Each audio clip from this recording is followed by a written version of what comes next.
अगर आप भी चाहते हैं कि आरसीएम म्यूजिक के वीडियो सबसे पहले आप तक पहुंचे, तो लाल बटन को दबा के चैनल को सब्सक्राइब जरूर करें।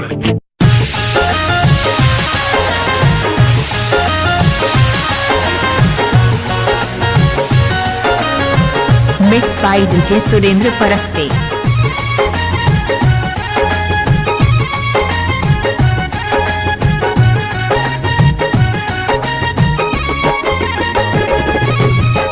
सुतलो पाओ करना मिलत हुई चैन हो, हर घड़ी हमारे लाए हुई बेचैन हो।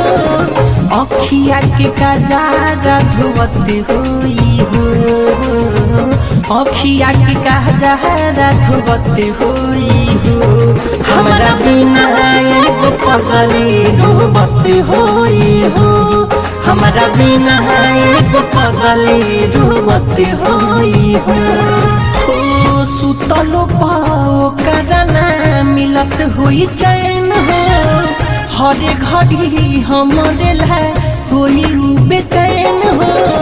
अखिया के कजारा धुवत हुई हो रे, अखिया के कजारा धुवत हुई हो। हमारा बिना एगो पगली रोबत हुई हो, हमारा बिना एगो पगली रोबत हुई हो। Mix by DJ Surendra Paraste.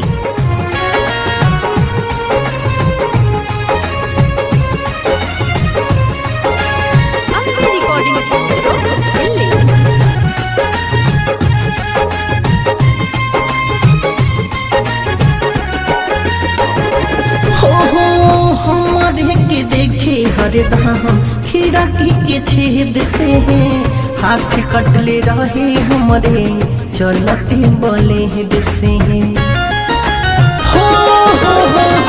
हमारे के देखे हरदम खिड़की के छेद से हाथ कटले रहे हमरे चलते ब्लेड से।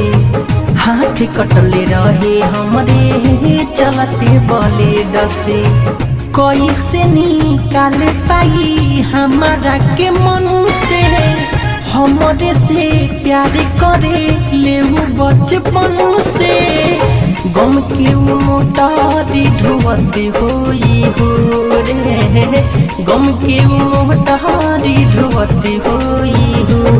हमारा बिना एगो पगली रोबत हुई हो, हमारा बिना एगो पगली रोबत हुई हो।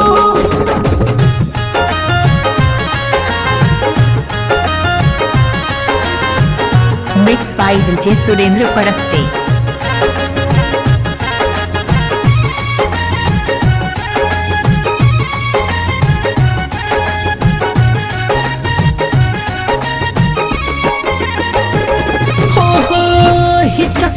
बात हुई खैला के बाद हो, निर्मल जोगिस के जब करत हुई याद चकिया बात हुई खैला के बाद हो, निर्मल जोगेश के जब करत हुई याद हो। निर्मल जोगेश के जब करत हुई याद हो।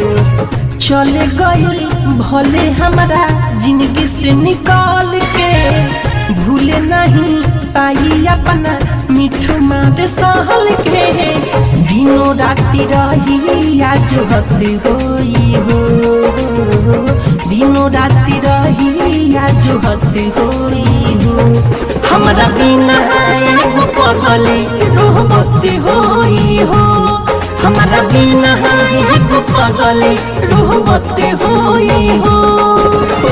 सुतलो पाओ करना मिलत हुई चैन हो, हर घड़ी हमारे लाए हुई बेचैन हो।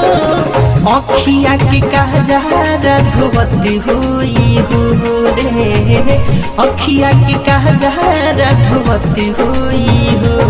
हमारा बिना एगो पगली रोबत हुई हो, हमारा बिना एगो पगली रोवत होई हो। Ambe recording studio Delhi.